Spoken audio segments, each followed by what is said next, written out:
Hello, good morning students. Today is transcription number 259 on the speed of 100 words per minute.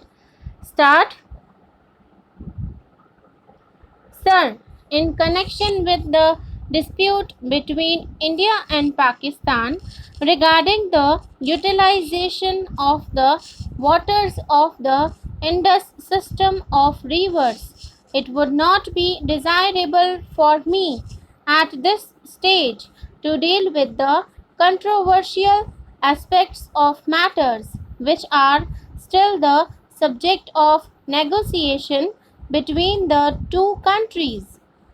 I shall, however, acquaint the House with the present position in respect of this dispute.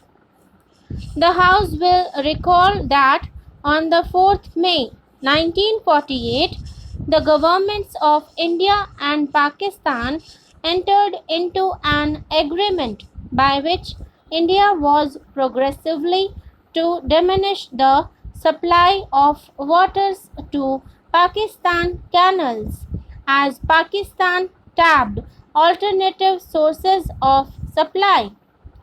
Not much progress could, however, be made in the implementation of this agreement till, towards the end of 1951, the President of the International Bank for Reconstruction and Development suggested that the bank would be prepared to lend its good offices in resolving the dispute.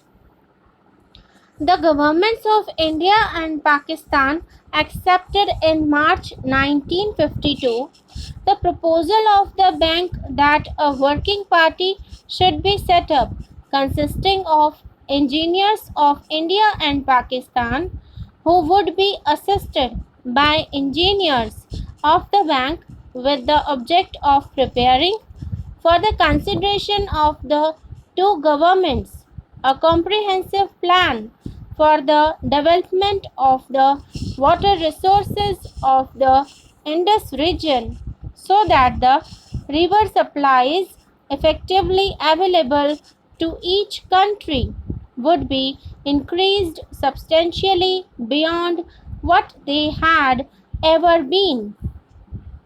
It was agreed also at that time that neither party would, while joint work was in progress, diminish the supplies of water available to the other side for existing uses.